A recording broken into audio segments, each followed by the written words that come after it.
সৃষ্টিকর্তার আশীর্বাদে বেঁচে ফেরার গল্প। ভৈরবের সোহাগের জীবনে ঘটেছে এমন এক ঘটনার বাস্তব দৃশ্যায়ন। কিশোরগঞ্জের ভৈরব রেলওয়ে স্টেশন।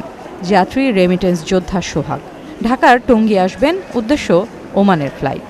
স্ত্রী সুমায়া ও ২০ মাস বয়সী সন্তান সৌরভকে নিয়ে ট্রেনে উঠতেই মনে পড়ে বাড়িতে ফেলে এসেছেন পাসপোর্ট ও আকামা। সেজন্য দিক বেদিক না ভেবে চলন্ত ট্রেন থেকে নামতে গিয়েই এ বিপত্তি।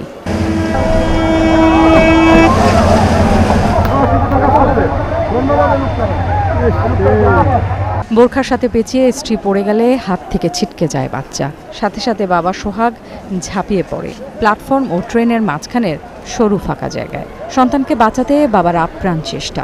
একে একে ৮টি বগি বাবা সন্তানের উপর দিয়ে চলে যায়। সন্তানকে বুকে চেপে নিথর হয়ে শুয়ে থাকেন বাবা।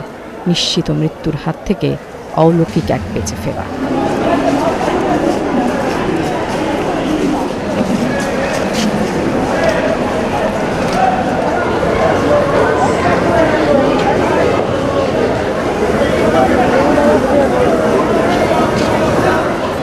চলন্ত ট্রেন থেকে নামাসহ ট্রেনে চলাচলে যাত্রীদের সামান্য অসচেতনতা জন্ম দিতে পারে এমন সব দুর্ঘটনা।